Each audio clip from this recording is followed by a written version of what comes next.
Mapagpalang araw mga kataba. Yan, di ba mga kataba? Ganyan yung bumungad sa amin pagpasok namin ng hotel.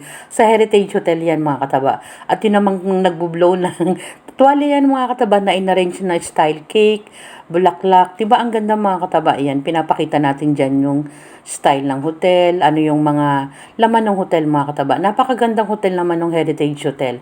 Sa Pasay yan mga kataba. At kasama rin naman namin yung aming mga friends dahil birthday nung aming kaibigan na si Jack Rivera. No, napaka-generous na tao mga kataba at wala ka naman talagang masasabi. Yan yung accommodation na talagang pina-reserve niya para sa kanya at sa buong mga kaibigan niya mga kataba na in-invite niya. Alam niyo ba mga kataba, yung mga ganyang mga eksena tulad niyan, tinitingnan namin yung labas. Nasa 11, kung hindi ako nagkakamali mga kataba, nasa 11 hindi, nasa 7th floor kami. So, yan yung tanaw na tanaw mo yung ganda ng paligid. Kaya nga sabi ko, kahit na malayo pa yung pinupuntahan o kung saan man, napakasulit mga kataba. At meron din naman siyang mga dalang handa. Alam niyo ba mga kataba, yung mga nakahilera na handa na yan, halos dala niya yan. No, kahit na nagkakanda bigat-bigat pa siya sa dami ng mga dinadala niya at pag nagkikita-kita kami, hindi mo basta-basta mamamalayan yung oras. Kaya nga dyan sa special day niya mga kataba, excited kaming lahat. Kasi hindi nga, kung ako lang ang tatanungin mga kataba, hindi ko rin alam kung paano makakabawi sa mga tulad ni Jack Rivera na basta't hindi ko na masabi yung magagandang term para sa kanya. Kasi ang dami-daming niyang qualities mga kataba na, ayan, na nagigreet na isa-isa dyan mga kataba. Kaso worry ko lang kasi yung mga alam nyo naman yung mga sounds. Pinag-greet ko sila isa-isa. Sinasabi nila yung mga magagandang bagay kay Jack. At yung masaya kami mga kataba pag nagkikita-kita kami. Isa-isa na silang nagigreet. Yung iba kasi hindi pa dumarating at nagpipicture-picture na rin kami yan. Yan si Agnes mga kataba, si Ate Pat, yung mga nandyan pa lang. Tapos siya naman yung may birthday, shout out naman kay Jack, no? Napakasaya din ng birthday niya. At hindi din namin alam kung paano pa siya mapapasaya ng tuluyan diyan sa araw na 'yan. Kasi siya pa yung nag-i-invite, no? Baligtad nga yung may birthday talaga ang nagbibigay ng regalo, na instead na kami yung magbigay ng regalo sa kanya.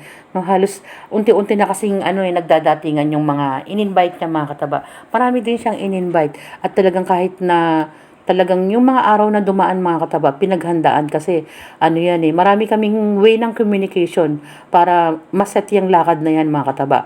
2 months pa lang nga, nire-ready na yan. At yung mismong may birthday yung nagpe-prepare. Ganun siya mga kataba, yung talagang masisiyahan ka talaga na pumunta ka dyan. Kasi sa pagkain pa lang mga kataba, halos talagang hindi ka na makahinga sa sobrang busog. No, ikaw yung susurrender talaga. Sari-saring pagkain yung dala niya. May pizza, may cake, no? Tapos meron din namang mga iba't ibang pagkain. Halos dala niya yan mga kataba. Wala kaming dala dyan na pagkain. Yung sarili lang namin, yung dala namin at nakakahiya man tignan mga kataba. Pero totoong sarili lang namin yung dala namin. Kaya nga sabi ko wala akong masasabi na hindi maganda para sa tao na yan. Kasi siya yung nagpapasaya sa amin. Siya yung nagbibigay ng konsuelo sa amin. At hindi ko basta-basta masasabi yung mga bagay-bagay na ginawa niya para sa amin. 30 years mga kataba, hanggang ngayon magkakaibigan pa rin kami. Madalang lang kami nakikita-kita. Ayan, may nagluto naman ng pansit. Yan na si Cathy. No, siya yung nagluto ng pansit mga kataba. Yan din si Rhea. Yan, galing pa yan ng Lobo. Ang layo ng pinanggalingan yan mga kataba. Pero dumarating sila. At kami naman ay galing kami ng Tarlac. No, iba't ibang destinasyon mga kataba na hindi kami mangingimi na maglakbay kung saan man kami nang galing na lupalop. Basta ang importante, makarating kami dyan. Dahil yung araw na yan ay napaka-importante para sa amin. Yung mismong may birthday mga kataba yan, nagkantahan na kami. Tapos nagbo-blow na rin ng candle. Sabi ko nga mga simpleng mga bagay lang yung ginawa namin. Pero yung ginagawa yun, nung mismong may birthday para sa amin, hindi basta-basta matutumbasan. Sabi ko kahit nasabihin yung exage o kung ano man yung mga salita ko mga kataba kasi hindi namin may explain yung talagang totoong pagpapasalamat namin sa kanya. Kasi hindi lang naman yung birthday niya mga kataba eh.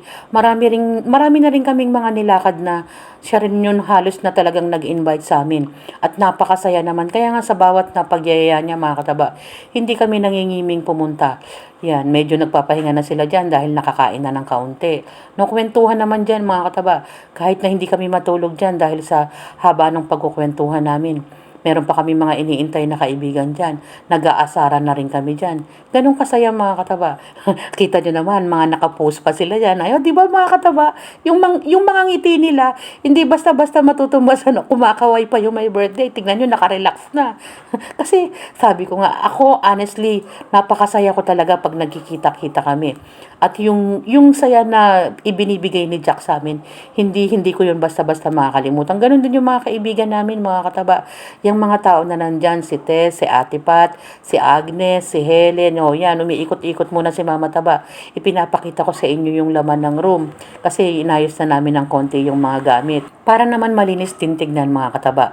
At syempre, mas magaang gumalaw pag malinis yung area. Ganyan yung ginagawa natin. At sa mga susunod na araw, mga kataba, marami pa akong ipapakita sa inyo sa naging lakad namin sa birthday ni Jack. Halos 2 araw yan, mga kataba, na napakasaya namin. Salamat sa panonood, mga kataba!